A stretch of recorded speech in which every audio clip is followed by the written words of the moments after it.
तो बच्चों आपका स्वागत है डास्क लिब्रो पर।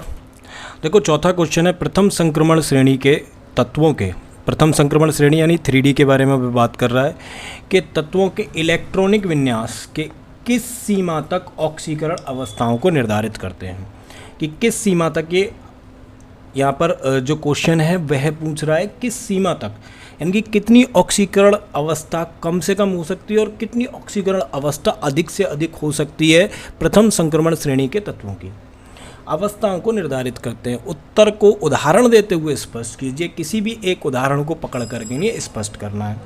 तो हमें पता है कि जब भी ऑक्सीकरण अवस्था का जो कॉन्सेप्ट है, वह जो कॉन्सेप्ट निकलता है वो हमारा निकलता है स्थायित्व से, कि हर एलिमेंट चाहता है कि वह स्थायित्व हो जाए, स्थायी हो जाए, और स्थायी होने के लिए वह स्थायी विन्यास प्राप्त करना चाहता है। भाई स्थायी कब होगा? जब उसको स्थायी विन्यास मिलेगा, और हर एलिमेंट चाहता है कि उसका अक्रिय गैस जैसा विन्यास हो जाए। तो स्थायी विन्यास प्राप्त करने के लिए क्या करेगा? हमने 10वीं क्लास में पढ़ा था लुईस के नियम, या तो वो इलेक्ट्रॉन त्यागेगा या फिर वो इलेक्ट्रॉन ग्रहण करेगा या इलेक्ट्रॉन का साझा करेगा। तो यहाँ पर क्या कह रहा है? ऑक्सीकरण अवस्था, यानी कि साफ साफ हमें संकेत मिल रहा है कि वह इलेक्ट्रॉन त्यागेगा। भाई उसने शब्द ही लिख दिया है ऑक्सीकरण अवस्था, इसका मतलब क्या हुआ? इलेक्ट्रॉन त्यागेगा। सिंपल थॉट है। अब जब हमें पता है कि वो इलेक्ट्रॉन त्यागेगा, तो सिंपल सी बात है कि ऑक्सीकरण अवस्थाओं के संबंध में हमें स्थायी विन्यास खोजना है। तो हमें किसको देखना है? हमें ऑक्सीकरण अवस्थाओं को देखना है थ्रू दैट इलेक्ट्रॉनिक विन्यास। अब बात करो स्कैंडियम की, टाइटेनियम की, वेनेडियम की, क्रोमियम की, मैग्नीज की, आयरन की, कोबाल्ट की, निकिल की, कॉपर की। ठीक है। अब स्कैंडियम का क्या है? 21, 22, 23, 24, 25, 26, 27, 28, और कॉपर को मैंने इधर लिखा है 29। तो इसका क्या है? आर्गन इलेक्ट्रॉनिक विन्यास 3d1 4s2, argon 3d2 4s2। इसका क्या है? Argon 3d3 4s2। इसका क्या है? Argon 3d5 4s1। इसका क्या है? Argon 3d6 4s2। इसका क्या है? Argon 3d7 4s2।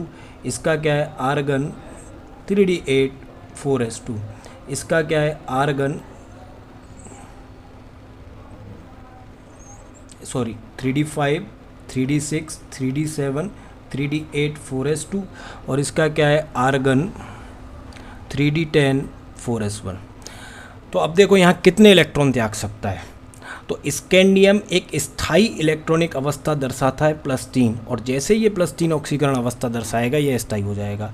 क्योंकि हम जानते हैं कि हमारा जो स्थायी विन्यास होता है वो दो प्रकार से होता है, एक तो पूर्ण भरित कक्षक का और एक अर्धभरित कक्षक का। अर्धभरित कक्षक यानी कि अगर वह D5 अचीव कर ले, और पूर्ण भरित कक्षक यानी अगर वह D10 अचीव कर ले। तो यहाँ अगर ये तीनों के तीनों इलेक्ट्रॉन्स को त्याग दे अधिकतम, ये कह रहा है किस सीमा तक? अधिकतम +3 त्याग दे।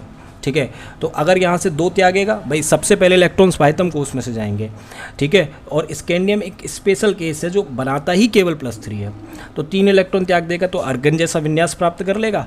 इसलिए स्कैंडियम क्या है? हमारा जल्दी से स्थायी हो जाएगा +3 ऑक्सीकरण अवस्था बना करके। नहीं, यहाँ टाइटेनियम कितना त्याग सकता है?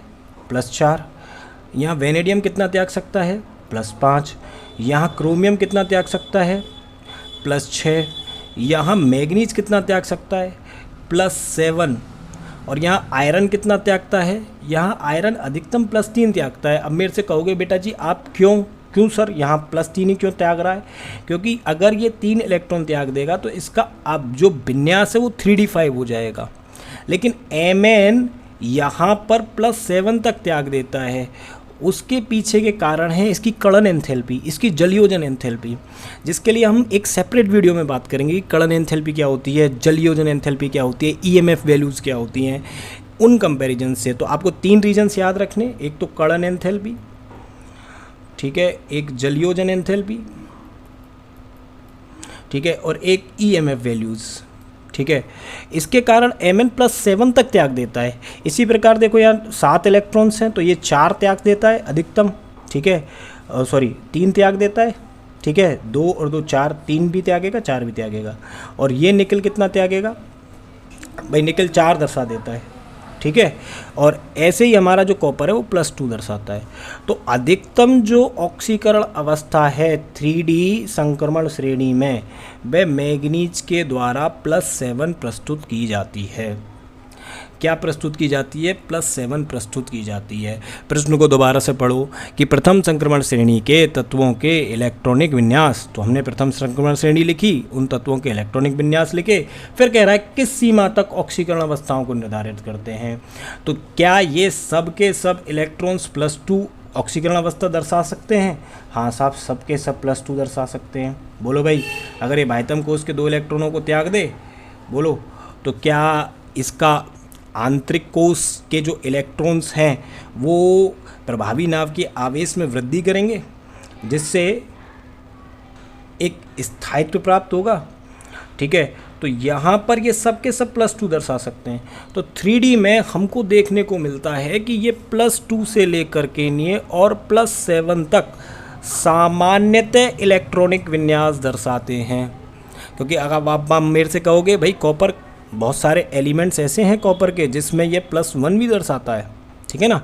लेकिन ये सामान्य बात नहीं है कॉपर की। कॉपर +1 में स्थायी नहीं होता, क्योंकि इसकी ज्योमेट्री अलाउ नहीं करती, इसकी ईएमएफ वैल्यूज अलाउ नहीं करती, इसकी जलयोजन एंथैल्पी अलाउ नहीं करती, इसकी कड़न एंथैल्पी अलाउ नहीं करती। तो हम क्या कहेंगे कि सामान्यतः +2 से +7 दर्शाते हैं। और किस सीमा तक? +7 की सीमा तक, यानी कि 8वां +8 नहीं बनाएंगे ये। क्यों नहीं बनाएंगे? क्योंकि बाह्यतम कोश में और डी में, 3D में और 4s में टोटल 7 ही इलेक्ट्रॉन पॉसिबल हैं जो त्यागे जा सकते हैं टू गेट स्थायी विन्यास। और उस स्थायित्व को प्राप्त करने के लिए ये इतनी ही ऑक्सीकरण अवस्था प्रदर्शित करेंगे, ठीक है। अब कह रहा है कि उत्तर को उदाहरण देते हुए स्पष्ट कीजिए। तो उत्तर को उदाहरण देते हुए स्पष्ट कर दो।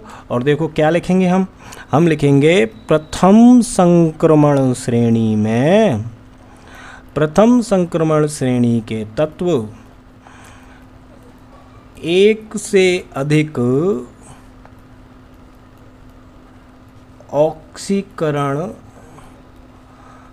अवस्थाएं प्रस्तुत करते हैं। प्रथम संक्रमण श्रेणी के तत्व एक से अधिक ऑक्सीकरण अवस्थाएं प्रस्तुत करते हैं। मैग्नीज +2 से +7 तक स्थायी ऑक्सीकरण अवस्था प्रस्तुत करता है। +2 ऑक्सीकरण अवस्था का स्थायित्व परमाणुओं का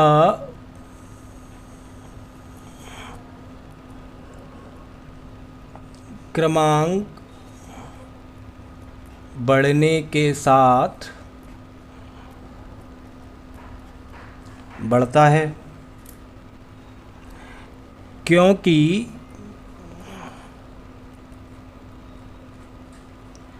आंतरिक उपकोश 3D में इलेक्ट्रॉन की संख्या परमाणु क्रमांक बढ़ने के साथ बढ़ती है एवं Mn यानी कि मैग्नीज अधिकतम ऑक्सीकरण अवस्था +7 प्रदर्शित करता है। और इसी के साथ हमारा उत्तर कंप्लीट हो जाता है, ठीक है। तो हमको केवल इतना लिखना है, Mn का इलेक्ट्रॉनिक विन्यास लिखना है और हमें बस ये दर्शाना है, पेपर में देखना है कि प्रश्न कितने नंबर का आता है, या इसी के आधार पर प्रश्न बनाया जाता है या इससे अलग प्रश्न बनाया जाता है। अगर प्रश्न आता है सिंपल 1 नंबर का, तो आपको केवल भाषा लिखनी है, Mn का इलेक्ट्रॉनिक विन्यास लिखना है और बोल देना है कि भैया देखो ये +2 से +7 जाएगा। प्रश्न आ जाता है 3 नंबर का, तो 3 नंबर में आपको इलेक्ट्रॉनिक विन्यास के साथ स्पष्ट करना पड़ेगा, ठीक है, कि ये +2 से +7 तक क्यों जाते हैं।